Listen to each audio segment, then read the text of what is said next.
I live in Spring Valley. My name is Vay Linville.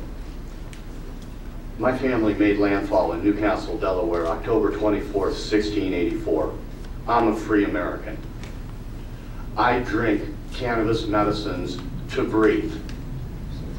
They keep me from suffocating. Just over a year ago, I was referred to UCSD for double lung transplant, expected to die. I declined. And I went out and I joined a collective. I bought about a quarter pound of concentrates and I drank them. And I got better. I'm still on oxygen, but I've outlived all prognoses and don't plan to get a transplant. I keep getting better. It's not always easy for me to come out and speak. It was difficult this morning, but I felt that it was important because of the people who could not come today. The friends that I have that are on dialysis, that are in chemotherapy, beyond that, that are using this as a primary treatment for cancer. Would you make me choose between suffocating and doing business with a drug dealer? I suggest to you that it's wrong. Despite your work on this ordinance, and I respect you for it, Eugene is correct. What you have is a de facto ban. No one's been able to open, even if you don't move this item today forward, these items today forward. No one's expected to be able to open. Look at that inventory of sites. Really take a look. There's a radioactive disposal area. There's the middle of a rock quarry with no roads. If somebody developed one of those sites to where a site could be opened, it would no longer be zoned such that it would be possible. This is a health care issue. There are desperately handicapped and sick people that need this medicine to survive. If you persist in your actions, I suggest to you, the sickest people will die. Some people would have you believe, oh, well, the patients can just grow their own. In the hospice, dying, I wasn't able to grow my own medicine. I still don't. Oh, well, you can just have a caregiver deliver it. Where does the caregiver get it? Where is it legal for me to get my medicine in San Diego County? Yes, there are places still open, but where is it legal in San Diego County for me to buy my medicine? Who can I legally have bring it to me? Thank you. This is wrong. Someone else. I'm ashamed. I'm ashamed to be here talking to you. I'm ashamed of all of you who have completely wiped out patients' opportunities to improve their quality of life with access to medical cannabis. I'm ashamed of you. Good morning. My name is Adela Falk. I am an actual constituent here in Lakeside. I reside in Lakeside, so I would like my opinion towards you to hold a little bit more weight than the guests that are speaking today, as I vote and live in this district. So Diane and Ron Roberts and Mr. Cox and Ms. Price, I would ask you all to pay attention to me, to refrain from conversating with other people, and to please stay off your cell phones. To say that it's not going to make a significant difference, Mr. Farache, you're wrong. We discussed this on the 21st. You're taking 15 estimated parcels, and we decided that immediately it took away 6. So how many are you left with? So to say that is absolutely wrong. I owned and operated Wisdom Organics and wanted to operate in the city of El Cajon, and brought it to their attention months ago that this particular church was within 1,000 feet. And I became aware that it was because it was in another city. So respecting the law, I declined to open. So I don't think that you have authority or should not take authority in allowing and putting your opinion on other cities. That's up to them to say whether or not they're going to allow medical marijuana collectives there. What y'all are doing is rewriting Prop 215 by saying that cultivation has to take place in a collective or in a club or in a place that's zoned correctly. That's wrong.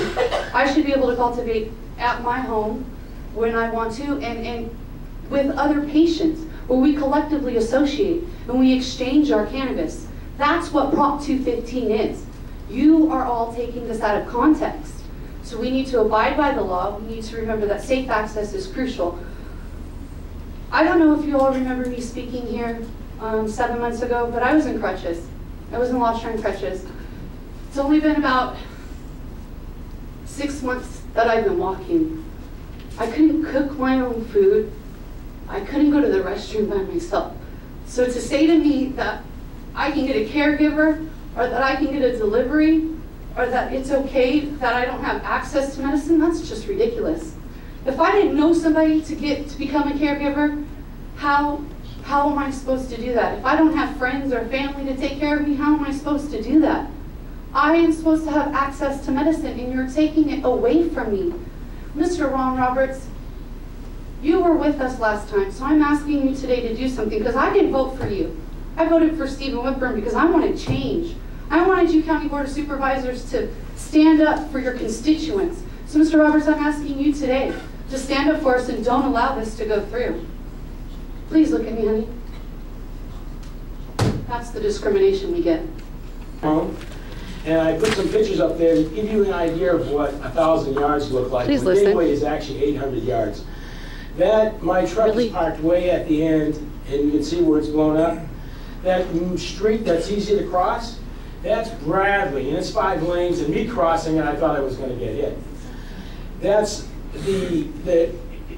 there you can see a car going by that again, and I'm standing in front of the church.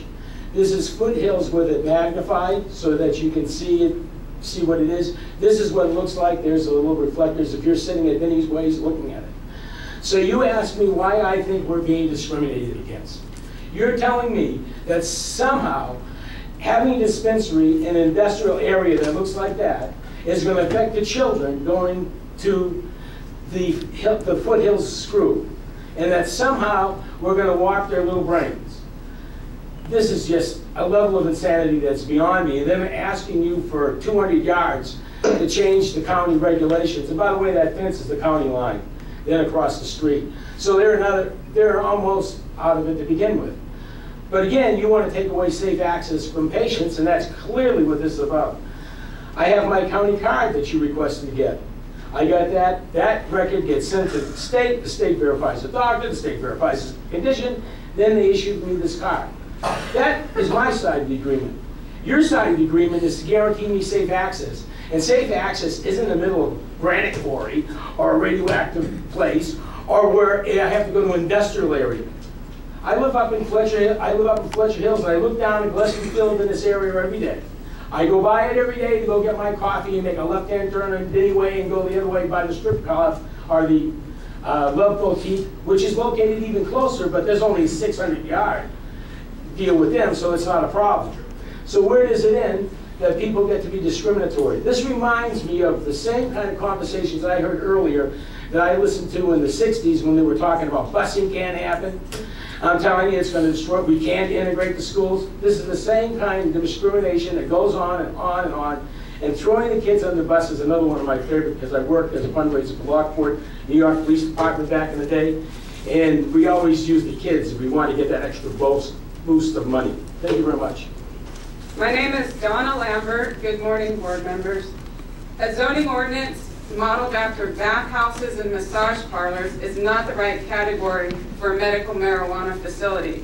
It is a clear attempt to undermine state law, which allows all medical marijuana patients equal rights under the law to collectively associate for the cultivation of medical marijuana. Activities allowed under 215 and SB 420 are rights, not privileges, and nowhere in these laws are rights given to counties to use zoning to undermine state laws. The correct fee category for medical marijuana is holistic health practitioner, in which the yearly fee is $204, not $11,000. This charge would have to be passed on to patients, many of whom are on Social Security or limited incomes due to their disabilities and illnesses. These fees will only serve to allow those moneyed groups who see medical marijuana as a lucrative industry and to encourage the profit-making mentality rather than hinder it. There are groups wanting to come from up north, and they have the hundreds of thousands of dollars you want, and they are not representing San Diego patients. In addition, this zoning ordinance continues to create a law for situation for law enforcement to continue San Diego's 14-year history of undermining state law, requiring a closed-circuit recording device that records the facial features of all people who enter and exit the building, made available to law enforcement on request, is one more attempt by this county to undermine the law of the will of the people and who voted to legalize marijuana 14 years ago, and it's a violation of the Fourth Amendment of the United States against unlawful search and seizure. 6 dying and disabled medical marijuana patients are not supposed to be subjected to harassment, arrest, and the stress of going to trial. This ordinance is a clear attempt to use zoning to set up medical marijuana patients and collective groups in San Diego. And you might know from the hundreds of thousands of dollars you guys spent arresting and raiding my house and dragging me through the courts and putting me on trial for providing medical marijuana to another licensed patient. Now my liver, my spleen is enlarged. I have varices in my abdomen because of all the stress triggered immune problems. SB 420 and 215 were supposed to prevent that. Your zoning things are purposely, you wrote all this to undermine the law. It's one more attempt after 14 years of continued attempts by San Diego County to undermine this law. Morning, my name is Will Cheeseman. I'm speaking on behalf of the Santee Solutions Coalition 9619 Cuyamaca Santee. I'm just going to read a letter that I submitted to Diane Jacob yesterday on behalf of the coalition. I'm writing on behalf of the Santee Solutions Coalition about our concerns for the future of the unincorporated area immediately to the south of the border of Santee and the east of Gillespie Field in regards to medical marijuana dispensaries. The city of Santee does not tolerate dispensaries within its city limits, and this unincorporated area is a concern for us. Very near this area are establishments where youth gather, Starbucks on Denny and Magnolia, as well as Taco Bell, In-N-Out Burger, and the Subway on Bradley. Having dispensaries near these locations where many Santee youth frequent and possibly even work is simply unacceptable. Therefore, at this time, we respectfully request that the San Diego County Board of Supervisors consider an additional amendment to the ordinance to create a 1,000-foot buffer zone from the boundaries of any city limit adjacent to the unincorporated San Diego County where dispensaries will be permitted. This will effectively remove the possibility of marijuana dispensaries being located along the boundaries of Santee and El Cajon, thus ensuring that our youth are not exposed to these establishments in our community.